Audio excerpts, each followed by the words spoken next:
लाल सलाम। लाल सलाम को देखने, सुनने, समझने वाले इस जन आंदोलन में शामिल सभी साथियों को लाल सलाम। जैसा कि आप जानते हैं, पिछले कई महीनों से हम हमारे समय के संकटों, चिंताओं और खास तौर पर फांसीवाद के गहराते संकट को लेके कई-कई कोणों से बात करते आ रहे हैं। फांसीवाद का प्रतिरोध करने में इस देश की वामपंथी, कम्युनिस्ट, प्रोग्रेसिव, सेकुलर ताकतों की एक बड़ी महत्वपूर्ण भूमिका रही है। पिछले दिनों बहुत हम सब के लिए एक दुख और शोक का समय रहा कि जबकि हमारे देश के प्रख्यात वरिष्ठ कम्युनिस्ट नेता, सीपीएम के राष्ट्रीय महासचिव कॉमरेड सीताराम येचुरी जी की हमारे बीच सशरीर नहीं रहे। सीताराम जी, यह हमारे समय के, हमारे राजनीतिक परिदृश्य की और पूरे जनजीवन की बहुत बड़ी क्षति है। तो सीताराम येचुरी जी क्या थे, उनका महत्व क्या है और उनको किस दृष्टिकोण से याद किया जाना चाहिए, भारत की राजनीति में और देश के सामाजिक जनजीवन में उनकी क्या भूमिका है, उसका महत्व क्या है, इन सारे मुद्दों पे विस्तार से बात करने के लिए आज फिर एक बार हमारे साथ मार्क्सवादी चिंतक और कई-कई मोर्चों पर योद्धा की तरह लड़ने वाले, संघर्ष करने वाले साथी, सीपीएम के वरिष्ठ नेता, मार्क्सवादी चिंतक कॉमरेड बादल सरोज जी हमारे साथ हैं। तो कॉमरेड बादल सरोज जी, इस कार्यक्रम में आपका स्वागत है। आपको लाल सलाम। लाल सलाम। तो मैंने, जैसा कि कॉमरेड बादल सरोज जी आपसे बोला कि सीताराम येचुरी जी क्या थे, ये हम सब जानते हैं कि एक सामान्य जन जीवन से लेके एक मार्क्सवादी चिंतक और कम्युनिस्ट के रूप में लगातार विकसित होने की जो एक सुदीर्घ यात्रा रही, जो छात्र राजनीति से शुरू होकर सीपीएम के शीर्षस्थ नेतृत्व तक पहुंची और देश के राजनीतिक परिदृश्य में उनकी महत्वपूर्ण भूमिका है, मैं चाहूंगा विस्तार से आप हमको बताएं ताकि हम सब लोग आपके साथ उन यादों और उन बातों को साझा करके कॉमरेड सीताराम जी को याद करें। आपका स्वागत है बादल सरोज जी। जी। देखिए, कॉमरेड सीताराम येचुरी के साथ मेरा संबंध 50 साल से अधिक समय से पुराना था। जी। जब वो जवाहरलाल नेहरू विश्वविद्यालय में पढ़ने के लिए आए थे और एसएफआई में शामिल हुए थे, मैं उससे 2 पहले ही ग्वालियर में के छात्र आंदोलन में एसएफआई का हिस्सा बन चुका था और उस नाते दिल्ली और ग्वालियर की नजदीकियां बहुत होती थी। उस नाते हम लोगों का काफी बचपन से ही साथ था। हम उससे उम्र में बड़े थे, लेकिन संगठन में हम लोग लगभग समकालीन ही थे। उनका जाना बहुत हद तक एक व्यक्तिगत रूप से हानि है वगैरह वगैरह तो कहा ही जा सकता है, लेकिन जब अपन जाने के बाद किसी व्यक्ति के मूल्यांकन के बारे में बात करते हैं तो थोड़ा तटस्थ होकर और एक निरपेक्ष भाव से भी हम समग्रता में अगर उनको देखने की कोशिश करते हैं तो मुझे लगता है कि उनके कई ऐसे अनेक पहलू हैं जो आज की भारतीय राजनीति के लिए और कई मायनों में दुनिया भर की राजनीति के लिए बहुत जरूरी तत्व हैं जो विरल होते जा रहे हैं, कम होते जा रहे हैं। इस तरह प्रतिनिधि, जैसे राजनीति में आने की एक अनिवार्य शर्त हुआ करती थी व्यक्ति का पढ़ा लिखा होना। पढ़ा लिखा होने का मतलब स्कूल कॉलेज की डिग्री नहीं होती। पढ़ा लिखा होना मतलब उसे समाज की जानकारी होना चाहिए, जिस समकाल में वो रह रहा है उस समकाल की विशेषताओं के बारे में जानकारी होनी चाहिए। उसे आज की स्थिति में पूरा समाज या पूरा देश या जिन परिस्थितियों में वो काम कर रहा है उसकी पृष्ठभूमि क्या है, उनके हालात क्या है, कारण क्या है, इनके बारे में उसकी अपडेट इंफॉर्मेशन होनी चाहिए। मैं डिग्री की बात नहीं कर रहा, डिग्री उनके पास बहुत थी और सारी की सारी डिग्रियां असली थी। मैं डिग्रियों की बात नहीं कर रहा, मैं बात कर रहा हूँ कि आपको समाज की जानकारी है कि नहीं। मुझे लगता है इस मामले में एक विरले नेता थे जिन्होंने पूरे देश के मामले में, उनके पास तमिलनाडु की भी जानकारी उतनी हुआ करती थी जितनी मेघालय की या असम की। वो जहां भी जाते थे वहां के बारे में पूरी जानकारियां लेकर जाते थे और खुद चूंकि बहुत अध्ययनशील थे इसलिए देश की बारीक से बारीक परिस्थितियों के बारे में जानकारी रखते थे। तो एक तो ये कि वो एक जानने और समझने वाले नेता थे। दूसरी जो सबसे बड़ी इस वक्त हमारे देश में और दुनिया भर में संकट है वो ये कि राजनीति एक व्यवसाय बन गई है, धंधा बन गई है।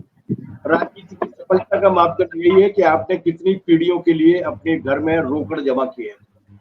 सीताराम येचुरी उस वामपंथी धारा के नेता थे जहां पर इस तरीके की राजनीति को कभी किसी ने स्वीकार नहीं किया, वो वामपंथ की कोई भी धारा क्यों नहीं हो। उन सारी धाराओं के लिए यही रहा, वो जो कबीर कह गए हैं, जो घर फूके आप ना चले हमारे साथ, उस तरीके से जीने वाले लोग थे। और इसीलिए सीताराम येचुरी चाहते तो कुछ भी बन सकते थे। मेरे अपने जीवन काल में जितने भी बड़े बड़े आईएएस ऑफिसर्स या बड़े बड़े आईएफएस ऑफिसर्स या बड़े बड़े ओहदों पे बैठे हुए लोग मिले हैं, जब उन्हें ये मालूम पड़ा कि हम किस विचारधारा से ताल्लुक रखते हैं, तो उन्होंने बड़ी विनम्रता के साथ इस बात को स्वीकार किया है कि वो कहीं भी हैं आज, लेकिन सीताराम उनके विकास के पीछे हैं, सीताराम उनके रोल मॉडल है। तो ये इस तरीके की जो रोल मॉडल बन सकते हैं, वो रोल मॉडल वो अपने जीवन में भी वो कर सकते थे, लेकिन क्या किया है, वो एक बहुत अधिक संपन्न परिवार के थे। उनके मामा आंध्र प्रदेश के चीफ सेक्रेटरी हुआ करते थे, उनके पिता भी ट्रांसपोर्ट कॉर्पोरेशन के बड़े अधिकारी हुआ करते थे, इसलिए वो एक बहुत ही संपन्न परिवार से आए। लेकिन इसके बाद उन्होंने अपने आप को डी क्लास किया। स्टूडेंट्स लाइफ में, छात्र जीवन में ही उन्होंने इस नतीजे पर पहुंच गए कि योग्यताओं का इस्तेमाल किसी और काम के लिए करना चाहिए। तो ईमानदारी का जो रूप वो छोड़ कर गए हैं। जहां तक मेरी जानकारी है, अभी जो आखिरी जानकारी निकल कर आई है, उनके बैंक बैलेंस में 10-15 हजार रुपए भी नहीं थे, जबकि वो 12 साल तक सांसद भी रहे और एक संपन्न परिवार के भी थे। और उनके पास अपनी कोई गाड़ी भी नहीं थी, अपना कोई मकान भी नहीं था। वो इस बात को मजाक में कहा भी करते थे कि मेरी पत्नी सीमा चिश्ती जी मेरा भरण पोषण करती है, मेरे पास आमदनी का ओल्ड टाइमर वेज को छोड़ के और कोई जरिया नहीं। तीसरी बात यह कि इस देश में राजनीति अगर करनी है, तो आपको इस देश में कुछ सैद्धांतिक सवाल लेने पड़ेंगे। जो आपने कहा ना, फासिज्म आज क्यों आने की तैयारी करता है, क्योंकि उन्होंने संविधान को बाईपास कर दिया। उन्होंने भारत की 5000 वर्ष की जो एकजुटता की, भाईचारे की, कौमी एकता की जो परंपरा है, उसको तिरोहित करने की कोशिश की। आपको ऐसी चीजों से लड़ने के लिए आपकी एक सैद्धांतिक दृढ़ता होनी चाहिए, सैद्धांतिक समझदारी होनी चाहिए। और वो समझदारी इस वक्त आज के मौजूद काल में भारतीय संविधान के इर्द गिर्द होनी चाहिए। इसके संबंध में उन्होंने दृढ़ता के साथ संविधान की मर्यादा का और भारत की सामाजिक विशिष्टता का रक्षा किया, भले कितनी भी चुनौती उसके लिए क्यों न उठानी पड़े। मैं अभी एक ताजा उदाहरण आपको दे रहा हूँ। जब राम मंदिर की तथाकथित प्राण प्रतिष्ठा का समारोह किया गया, तो उन्होंने सारी राजनीतिक पार्टियों के लिए आमंत्रण भेजे तथाकथित राम जन्मभूमि न्यास की ओर से। ज्यादातर राजनीतिक पार्टियां एकदम सन्नाटे में आ गई कि अब ये राम मंदिर का मामला है, जाए कि नहीं जाए, नहीं जाएंगे तो क्या होगा। आपको ध्यान होगा, लगभग 4-5 दिन तक पूरे देश भर की राजनीतिक पार्टियों ने कोई रेस्पॉन्स नहीं दिया। ये सीताराम तो अपनी पार्टी और वामपंथ की साझा राय को लेकर सामने आए और उन्होंने कहा कि ईश्वर के साथ रिश्ता आत्मा और परमात्मा के साथ संबंध है। मैं किसके साथ रखना चाहूंगा, नहीं रखना चाहूंगा, ये मेरी आत्मा तय करेगी। मेरी उस आस्था को, मेरी उस श्रद्धा को अगर वो राजनीति का जरिया अगर बनाया जाएगा, तो हम उसको स्वीकार नहीं करेंगे। और ये ईश्वर के साथ भी, धर्म के साथ भी अन्याय वाला काम होगा। हमारी पार्टी और वामपंथी पार्टियां उस कार्यक्रम में नहीं जाएगी। ये उनका प्रश्न था, जिसके बाद इंडियन नेशनल कांग्रेस ने, फिर समाजवादी पार्टी ने, फिर बाकी की राजनीतिक पार्टियों ने भी वही स्टैंड लिया। तो उन्होंने उस सैद्धांतिक दृढ़ता का परिचय दिया। जब कहा जा रहा था कि राम मंदिर जाने की मना कैसे कर सकते हो, कि कैसा माहौल उन्होंने किया, लेकिन उन्होंने उस दृढ़ता का परिचय दिया। और उन्होंने कहा कि भारत का संविधान हर तरीके के धर्म को समान नजरिए से देखने का प्रावधान करता है और किसी धर्म को न मानने वाले लोगों को भी इस देश में रहने का प्रावधान करता है। उसका राजनीतिक इस्तेमाल नहीं होना चाहिए। तो इसके लिए जो दृढ़ता चाहिए, जो साहस चाहिए, वो साहस केवल वामपंथी, उसमें भी उसको ठीक तरीके से आर्टिकुलेट करने का, व्यवस्थित तरीके से लोगों की समझ में आने लायक भाषा में रखने का जो मादा सीताराम येचुरी में था, वो आजकल के दिनों में थोड़ा सा कम हो गया। एक और पहलू है कि आपकी राजनीति में क्या ऊपर होना चाहिए। और जाहिर सी बात है कि हम देश के लिए राजनीति करते हैं, हम जनता के लिए राजनीति करते हैं, तो हमारे लिए जनहित और देशहित ही सबसे ऊपर होना चाहिए। पद नहीं होना चाहिए, नहीं होनी चाहिए। वो इस देश की पार्लियामेंट के सबसे काबिल सदस्यों में से एक थे और उनको सर्वश्रेष्ठ सांसद के रूप में सम्मानित भी किया गया। और उनके विदाई के भाषण हुए थे, वो भाषण अगर आप सुन लें तो सारे, मतलब सत्ता पक्ष से लेकर विपक्ष तक हर एक नेता ने कहा था कि उनकी कमी को महसूस किया जाएगा। वो आसानी के साथ किसी भी राज्य से आ सकते थे, कई ऐसे राज्यों ने जहां वामपंथ नहीं था बहुत मजबूत ताकत में, उन राज्यों ने भी, आंध्र प्रदेश ने भी पेशकश की थी कि हम उनको अपने राज्य की ओर से चुनकर भेजने के लिए तैयार है। केरला ने भी पेशकश की थी, लेकिन उन्हें मालूम था कि उन्हें देश हित और जनहित में राजनीति करनी है, और जिस पार्टी में राजनीति करनी है उस पार्टी का ये नियम है, नंबर 1 कि 2 टर्म से ज्यादा कोई पार्लियामेंट में रहेगा नहीं, और नंबर 2 ये कि पार्टी का जो जनरल सेक्रेटरी होगा वो पार्लियामेंट में नहीं जाएगा। उन्होंने इसका पालन किया और अपने हित को देश हित और जनहित और पार्टी के अनुशासन के अंतर्गत रखा। आपको याद होगा 1995 में भी यही हुआ था, जब पूरा यूनाइटेड विश्वनाथ प्रताप सिंह जी सहित आया था और उसने ये कहा था कि हरकिशन सिंह सुरजीत जी के पास आकर ये कहा था कि ज्योति बसु जी को प्रधानमंत्री बनना चाहिए, लेकिन उस वक्त भी देश हित और जनहित को ध्यान में रखते हुए, पार्टी अनुशासन को ध्यान में रखते हुए उन्होंने वो फैसला लिया था। ये फैसले बड़े साहसी होते हैं आज के जमाने में, खासतौर से जहां पर जरा से पदों के लिए वो लोग अपनी राजनीतिक पार्टी को छोड़ देते हैं, प्रतियोगिताओं को गंवा देते हैं। उस पर ये बात थी। एक और खास बात थी सीताराम के साथ, उनका एक फोटो आपने देखा होगा जिसमें वो नरेंद्र मोदी जी से हाथ मिला रहे हैं और नरेंद्र मोदी जी हंस रहे हैं। आमतौर से नरेंद्र मोदी जी के चेहरे पर मुस्कान या हंसी काफी बिरली चीज है। मैंने उनसे पूछा भी था कि ऐसी क्या खास बात की थी जिसकी वजह से वो हंस पड़े थे। बोले वो जो बात की थी छोड़ो, क्योंकि वो मैंने जो कही थी शायद उनकी समझ में नहीं आई थी, लेकिन उनकी अपनी जो एक, जिसको कहते हैं एक चार्म, उनका अपनी जो एक मैग्नेटिक चार्म था, चुंबकीय एक आकर्षण था, उस आकर्षण से कोई भी बच नहीं पाता था, और उसके पीछे थी उनकी स्वीकार्यता। वो अगर विपक्ष में रहते हुए विरोध करते थे किसी चीज का, किसी चीज से अस्वीकार करते थे, तो वो व्यक्ति को टारगेट नहीं करते थे, नीति को टारगेट करते थे। हमारे झगड़े नीतियों से, व्यक्तियों से नहीं है। वो दुश्मन नहीं पालते थे, लेकिन वो नीति का विरोध करने के मामले में किसी तरीके की रो रियायत भी नहीं करते थे, और जिस तरीके की मीठी भाषा में लेकिन शक्ति और तर्क के साथ बोलते थे, वो एक बहुत ही दुर्लभ बात थी। इसीलिए उनकी स्वीकार्यता भी बहुत ज्यादा थी, जो आप लोगों ने अभी, हम सब लोगों ने देखा भी कि उनके निधन के बाद जिस तरीके की प्रतिक्रिया पूरे प्रेस से, मीडिया से, आम जनों से, किसानों से, मजदूरों से, और उसी के साथ साथ राजनीतिक पार्टियों से भी आई है, वो देखने में आज के दौर में, जब राजनीति काफी कलुष और कटुता में है, उस दौर में ये कम दिखती है। एक और बात है, ये तब आती है आपकी स्वीकार्यता जब आप मनुष्य हो जी।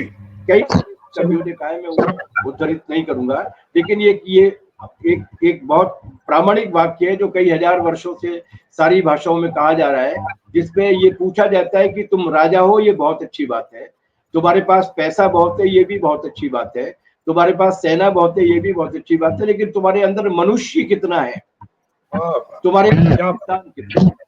और अगर ये सब नहीं है और बाकी सब है, तो इसका मतलब बाकी प्राणियों से आप में कोई ज्यादा भिन्नता नहीं है। सीताराम येचुरी की विशेषता ये थी कि वो मानवीय संवेदनाओं से पूरी तरीके से भरे हुए थे। उनके पास बैठकर किसी अपरिचित व्यक्ति को भी लगता था। मैंने एक आईटी सेल के एक कट्टर आदमी की प्रतिक्रिया पढ़ी, वो जेनेवा में रहता है और जेनेवा में ही शिफ्ट हो गया, लेकिन इनके हिंदू वीरों के संगठन में है। उसने ये कहा कि सीताराम ने उनके निधन के बाद ये लिखा, और वो बहुत इंटरेस्टिंग बात लगी मुझे। उसने काफी लंबी पोस्ट लिखी और उसने ये लिखा कि मैं और वो एक ही लिफ्ट में थे, अचानक मुझे सीताराम येचुरी जी दिखे और उनसे जब मैंने नमस्कार की तो उन्होंने बहुत ही प्यारी और स्वाभाविक मुस्कान के साथ मेरी नमस्कार का जवाब दिया। फिर ऊपर जाकर रेस्टोरेंट में हम लोग लगभग 30 मिनट तक चाय कॉफी पीते रहे, और उन्होंने सारे मुद्दों पर जितने शांत और तार्किक तरीके से बात की, उसके बाद वो शुरू होते हैं। उसे देखकर मुझे ये लगा कि ये आदमी कितना खतरनाक है, जो इतनी प्यार भरी भाषा के साथ, इतने तर्क के साथ, इतनी मासूमियत के साथ अपनी बात को रख सकता है, तो ये जनता को कितना प्रभावित करने की क्षमता रखता होगा। इसलिए आखिरी में फिर उन्होंने उसकी मौत पर शोक व्यक्त नहीं किया, बल्कि उन्होंने आह्लाद व्यक्त किया कि अच्छा वो एक आदमी चला गया। लेकिन मैं ये बता रहा हूँ कि दुश्मन से दुश्मन व्यक्ति भी उनसे प्रभावित हो जाता था, क्योंकि वो मानवीय संवेदनाओं से भी भरे हुए थे, उसी के साथ साथ सैद्धांतिक भी थे और दृढ़ भी थे। अभी कल से मुझे उनकी एक खास मसले में याद आ रही है। क्या बात? श्रीलंका वो राष्ट्रपति सीताराम येचुरी को अपना गुरु और आदर्श मानते थे। वो कई बार भारत भी आए और आकर उन्होंने सीताराम येचुरी के साथ 2-2, 3-3 दिन काटे, क्योंकि वो वहां के वामपंथी आंदोलन के एक्टिविस्ट हैं। और आज अगर सीताराम येचुरी हुए होते तो मैं आपको गारंटी के साथ ये कह रहा हूँ कि ये जो श्रीलंका के राष्ट्रपति का शपथ ग्रहण का जो समारोह है उसमें उन्होंने हमारे राष्ट्रपति और प्रधानमंत्री के साथ साथ सीताराम येचुरी को भी भारतीय वामपंथ के प्रतिनिधि के रूप में बुलाया होता। आपको याद होगा नेपाल में जब माओवादियों की सरकार बनी थी और प्रचंड पहली बार प्रधानमंत्री बने थे तो उन्होंने शपथ ग्रहण के समारोह में ही सीताराम येचुरी को नहीं बुलाया था, वो तो बुलाया ही था, लेकिन संसद के विशेष सत्र को संबोधित करने के लिए भी उन्होंने सीताराम येचुरी को बुलाया था, जो किसी देश के राष्ट्राध्यक्ष या प्रमुख पद पर नहीं थे। और उसके बाद आपको याद होगा कि जब वहां की तीनों कम्युनिस्ट पार्टियों के बीच में विवाद हुआ था और एक बार सरकार के गिरने की भी नौबत आ गई थी, उस वक्त भी ये सीताराम येचुरी थे जिन्होंने बाकायदा उनके बीच में बातचीत करा, एक समाधान निकाला। तो उनकी जो वैश्विक स्वीकार्यता थी, खासतौर से दक्षिण एशिया के देशों में स्वीकार्यता थी, वो स्वीकार्यता बहुत कमाल की।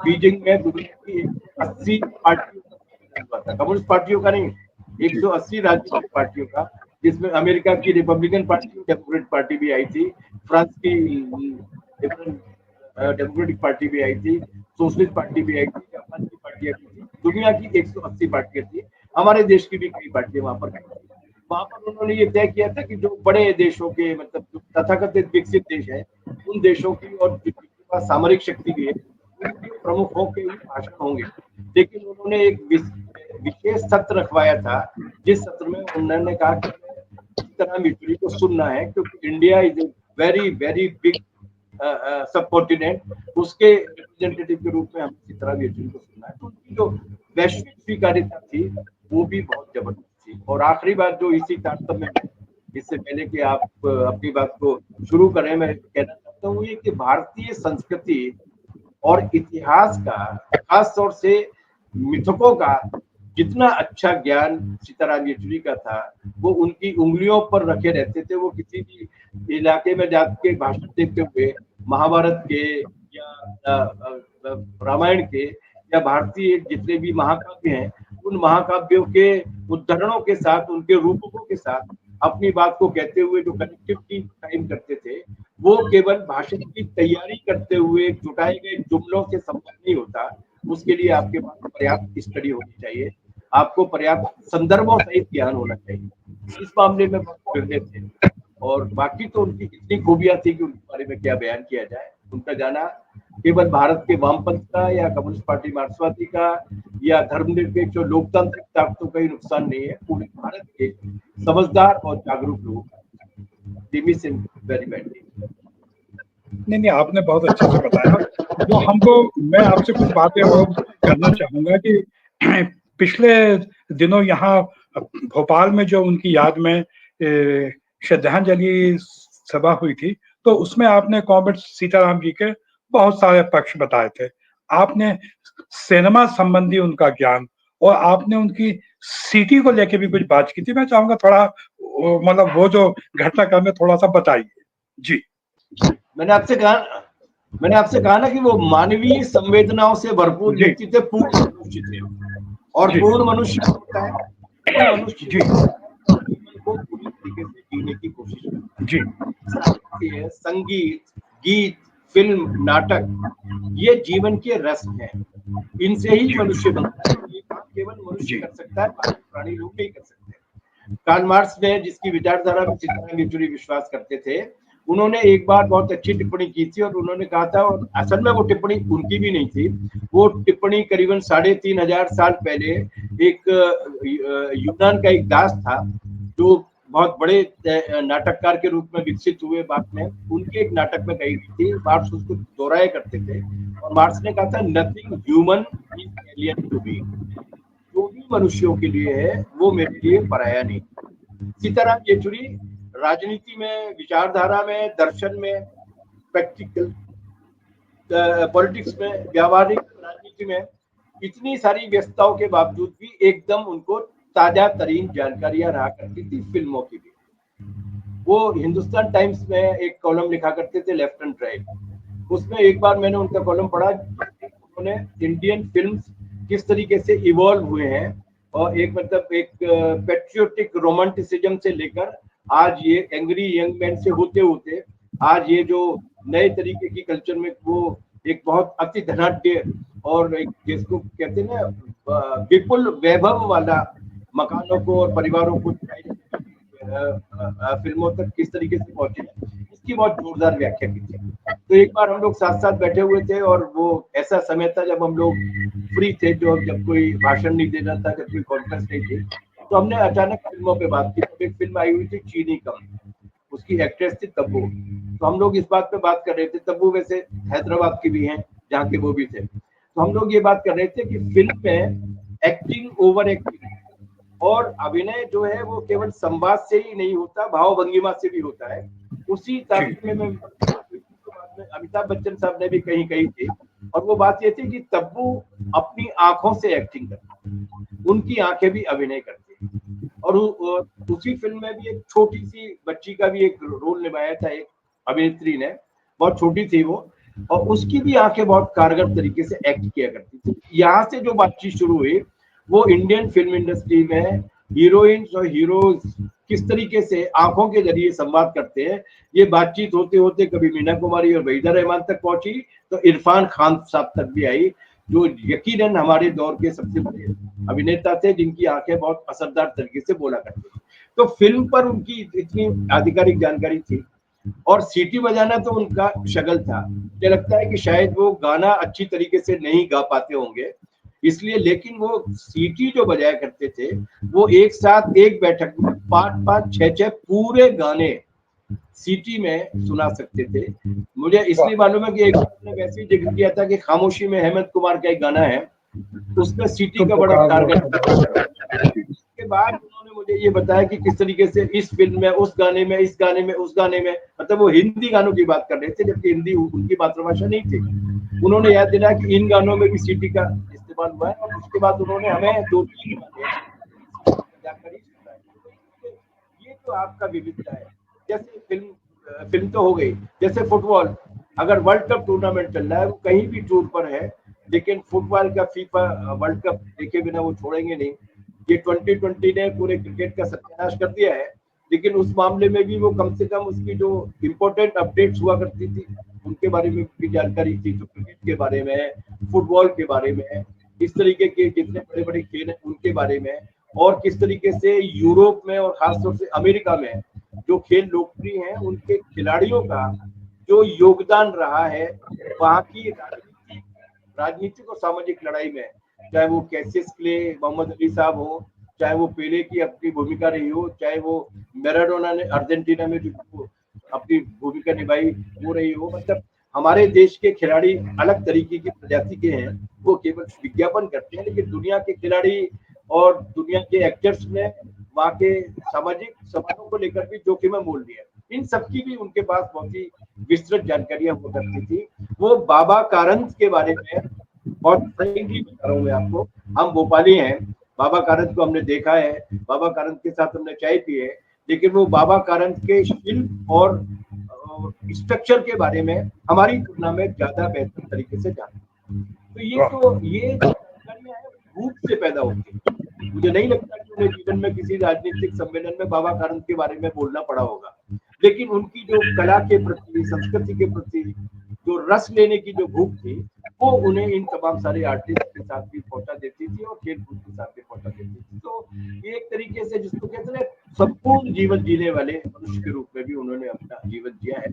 बच्चों को बहुत प्यार करते थे, अपने बच्चों से तो सभी प्यार करते हैं, लेकिन वो सारे बच्चों से बहुत प्यार करते थे। उनके निधन के बाद से 12 तारीख को वो गए हैं और 14 तारीख को हम उनकी देह को एम्स को सौंप कर आए हैं। उसके बाद से मैं मध्य प्रदेश और बाकी के 1-2 राज्यों में जहाँ भी गया हूँ, मैंने हर जगह, हर जिले में, यहाँ तक कि कल तो मैं एक कस्बे में था, मऊ में, वहां पर भी मैंने दर्ज किया जहाँ कम से कम 8-10 लोगों ने कहा कि सीताराम येचुरी हमें नाम से बुला लेते थे, और ये किस तरीके से वो किया करते थे। कल अरुण चौहान हमें बता रहे थे, वहां पर कैलाश लिबोदिया जी बता रहे थे कि वो इंदौर में एक कार्यक्रम के बाद उनको फ्लाइट पकड़नी थी, तो वो अपने लोग तो आप जानते हैं कि वो नेता का मैक्सिमम यूटिलाइजेशन करना चाहते हैं, तो उन्होंने कहा कि मई दिवस की रैली में। उसके बाद जब वो निकले हैं तो इंदौर के ट्रैफिक जाम में फंस गए और फ्लाइट का टाइम हो गया। उन्होंने बताया कि वो कार के दरवाजे को खोल के उतरे हैं और उनके साथ हमारा जो साथी था वो अरुण चौहान या लिमोदिया, वो उनका बैग लेकर उनके पीछे पीछे गए और करीबन 1 किलोमीटर का जाम पार करके एक ऑटो को रोक के वो भागते भागते हवाई अड्डे पर पहुंचे हैं। तो इस तरीके की एक जो मतलब कहते हैं ना अपने समय को बचाने के प्रति किसी भी किस्म का जोखिम लेने की क्षमता भी होनी चाहिए। कुल मिलाकर के कि वो एक संपूर्ण मनुष्य थे और एक संपूर्ण कम्युनिस्ट थे और एक नहीं, संपूर्ण कम्युनिस्ट। आपने बिल्कुल ठीक कहा कि वो जीवन के रेशे रेशे में डूबे हुए, जीवन का जो हर रंग, हर रस को पूरी शिद्दत से महसूस करने वाले एक राजनेता थे। लेनिन ने कहा भी था ना कि एक आदर्श कम्युनिस्ट केवल अपने पार्टी और जनसंगठन का ही नहीं, समूचे परिदृश्य का प्रतिनिधि होता है। तो कॉमरेड सीताराम येचुरी छात्र जीवन से लेके पूरे राजनीतिक परिदृश्य के, पूरे जनजीवन के व्यापक प्रतिनिधि थे और निश्चित रूप से उनका ना रहना हमारे समय की बहुत बड़ी क्षति है। मैं चाहूंगा कि छात्र जीवन से जुड़ी कुछ घटनाओं के बारे में बताएं, जब वो 3 बार जेएनयू के प्रेसिडेंट भी रहे छात्र संघ के, और किस तरह उन्होंने तत्कालीन प्राइम मिनिस्टर श्रीमती इंदिरा गांधी जी को त्यागपत्र देने वाला जो घटनाक्रम है, थोड़ा सा मैं चाहूंगी 2-3 मिनट में इस बारे में भी बताइए थोड़ा सा जी, ताकि आज की पीढ़ी को मालूम जी। देखिए, जवाहरलाल नेहरू यूनिवर्सिटी की ईंट पे और ढाबे के बेंच पर सीताराम येचुरी है भी, जबकि वो 76-77 में वहां से पास आउट कर चुके थे, 77-78 में निकल आए थे, लेकिन आज भी हैं। और एकमात्र ऐसे राजनेता या एकमात्र ऐसे व्यक्ति हैं जिन्हें जेएनयू की देह को रखा गया और जेएनयू के छात्रों ने। लेकिन एक बात जो लोग नहीं जानते वो ये कि जेएनयू के पूरे स्ट्रक्चर को, जेएनयू का निर्माण कोई बहुत पुराना नहीं था, 70 की शुरुआत में हुआ। जेएनयू के पूरे पढ़ाई लिखाई के ढांचे कोई नहीं, जवाहरलाल नेहरू विश्वविद्यालय यूनिवर्सिटी के स्टूडेंट यूनियन के संविधान को भी उन्होंने ही लिखा था और वो संविधान डेमोक्रेटिक पावर देता था जिससे कोई भी तानाशाही की ताकत निपट नहीं सकती थी। उदाहरण के लिए जब आईशी घोष चुनी गई कन्हैया कुमार जी के बाद, तो आईशी घोष के अध्यक्ष चुने जाने के बाद उन्होंने 4-5 साल तक मोदी जी ने चुनाव नहीं होने दिए वहां। लेकिन जेएनयू ये कहता था कि जब तक नया अध्यक्ष नहीं आएगा तब तक वही अध्यक्ष कंटिन्यू करेगा। तो आईशी घोष 5-6 साल तक अध्यक्ष नहीं वहां पे लगाता। ये जो पावर दी स्टूडेंट यूनियन को, ये जो पावर दी स्टूडेंट यूनियन को कि वो कोर्स के बारे में, सिलेबस के बारे में भी अपना कंट्रीब्यूशन देगी, ये उनका एक बड़ा काम था। और उसकी डेमोक्रेसी को रक्षा करने के लिए भी जो साहस उन्होंने दिखाया था, वो साहस और कोई नहीं दिखा सकता। जो लोग सुन रहे हैं उसका एक बहुत बड़ा हिस्सा ऐसा होगा जिसने इमरजेंसी नहीं देखी होगी।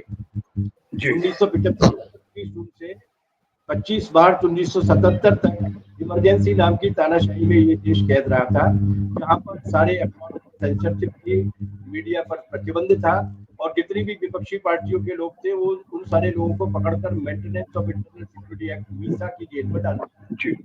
हम तब 20 साल के भी नहीं हुए थे और हमारे जो नेता थे जिनका नाम जैसे ही था कॉमरेड शैलेंद्र, वो 18 साल के भी नहीं हुए थे तब उनको पकड़ के जेल में डाल दिया गया था और 20 महीने तक हम जेल में रहे थे। सारे लोग सहमे हुए थे, सारे नेता जेल में थे। उस वक्त जेएनयू एसयू के प्रेसिडेंट हुआ करते थे सीताराम येचुरी। उन्होंने अपने जवाहरलाल नेहरू यूनिवर्सिटी के स्टूडेंट्स की जनरल बॉडी बुलाकर ये कहा कि इंदिरा गांधी तब जेएनयू की चांसलर हुआ करती थी, कुलाधिपति। उन्होंने कहा कि ये जो चांसलर हैं, इन्होंने प्रधानमंत्री के नाते इस देश में लोकतंत्र स्थगित किया है, तानाशाही लाई है, विपक्षी नेताओं को जेल में डाला है। इनको हमारे जवाहरलाल नेहरू विश्वविद्यालय का कुलाधिपति होने का नैतिक अधिकार नहीं है। इस पर बाकायदा वहां के और जनरल बॉडी ने प्रस्ताव पारित किया और फिर उसमें रात में तय हुआ कि सुबह उस प्रस्ताव को और घर पहुंचे।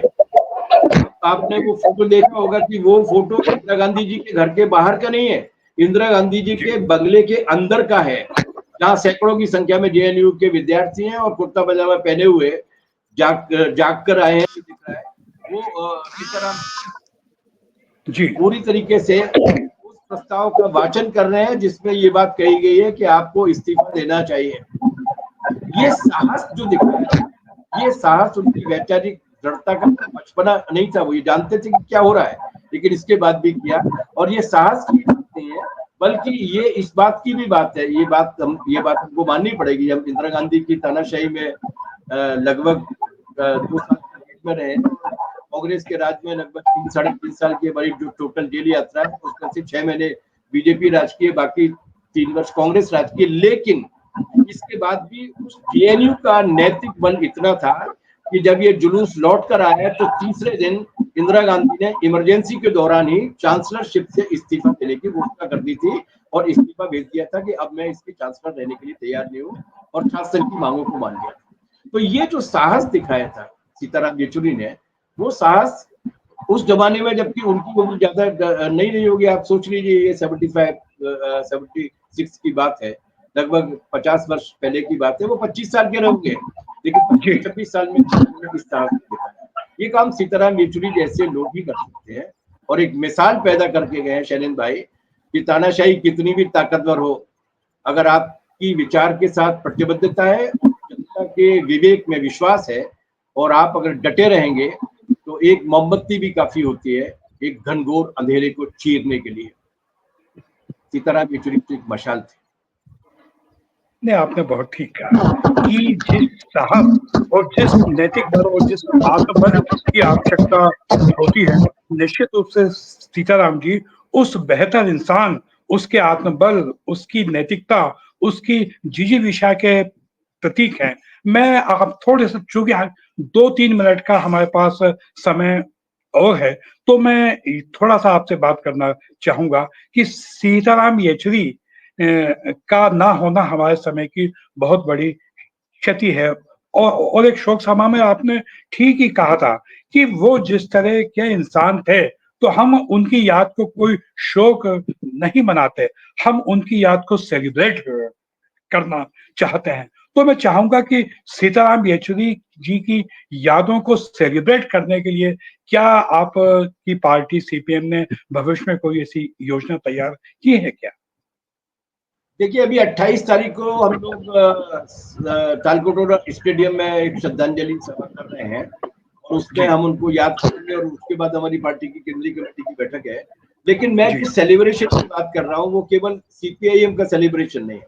जी जी, हर वो उस पूरे वाम लगता है कि हिंदुत्व के नाम पर पूरे देश की 5000 साल की संस्कृति को मटिया मेट करने की कोशिश की जा रही है, जिसे जी लगता है कि संस्कृत को आमूलचूल तरीके से बदल कर अभारतीय बनाया जा रहा है, गैर हिंदुस्तानी किया जा रहा है, जिसे लगता है कि भाषाओं के साथ भी छल हो रहा है, साहित्य के साथ भी छल हो रहा है, जिसे लगता है कि इस देश की जनता को उस संविधान में जो रास्ता बताया गया था उसको पलट कर कुछ 2 या 3 कॉरपोरेट के हित के लिए पूरी की पूरी नीतियों को पलटा जा रहा है। इसे लगता है कि इस देश में आज भी बहुत सारे लोग ऐसे हैं जिनमें लड़ने की इच्छा तो है, लेकिन लड़ने का साहस नहीं है और कौशल नहीं है। जी जब ये सारी चीजें मौजूद हैं और उस मिशन के साथ हम अपने आप को जोड़े हुए हैं, किसी गांव के स्तर पर, किसी जिले पर, किसी राज्य के पैमाने पर, या राष्ट्र के दायित्व के आधार पर, जब तक हम उस काम को कर रहे हैं हम सीताराम येचुरी को सेलिब्रेट कर रहे हैं। लेकिन इसके बाद भी हम लोग सीताराम येचुरी की बहुत सारी किताबें हम लोग छाप चुके हैं, लेकिन इसके बाद भी हम उनके जो मूल्यवान योगदान है उनको भी छापेंगे, और उनकी जिंदगी के जितने भी प्रेरणास्पद ये जो काम है वो भी हम छापेंगे। हम उनको सेलिब्रेट करेंगे जलसों में, जुलूसों में, हम उन्हें सेलिब्रेट करेंगे लोकतंत्र की गीतों में, हम उन्हें सेलिब्रेट करेंगे वर्किंग क्लास के राज की ओर आगे बढ़ते हुए कदमों में, हम उन्हें क्या, सेलिब्रेट करेंगे फासिज्म की पराजय। बिल्कुल आपने ठीक कहा कि हम सब लोग फांसीवाद के खिलाफ अपनी आवाज को और ज्यादा प्रखर, और ज्यादा प्रभावी, और ज्यादा मजबूत करते हुए कॉमरेड सीताराम येचुरी की यादों को सेलिब्रेट करेंगे। हम सब लोग बहुत शिद्दत से सीताराम येचुरी जी को याद करते हुए उनको लाल सलाम कहते हैं। कॉमरेड सीताराम येचुरी को लाल सलाम कॉमरेड। लाल सलाम कॉमरेड सीताराम येचुरी को। और आज आपसे जो बड़ी महत्वपूर्ण बातचीत हुई वो निश्चित रूप से इस बातचीत में हमने सीताराम जी को अपनी यादों में साझा किया, और ये जो साझापन है ये भी फांसीवाद के खिलाफ हमारे प्रतिरोध को और ज्यादा प्रखर और मजबूत करने में इसकी भूमिका हो पाएगी। तो कॉमरेड बादल सरोज जी, आपको तहे दिल से शुक्रिया, आपको मैं लाल सलाम कहता हूँ, आपको क्रांतिकारी सैल्यूट करता हूँ, और लाल सलाम को देखने, सुनने, समझने वाले सभी साथियों को लाल सलाम, इनकलाब जिंदाबाद, लड़ेंगे और जीतेंगे, लाल सलाम, आप सभी को लाल सलाम। जी, जी।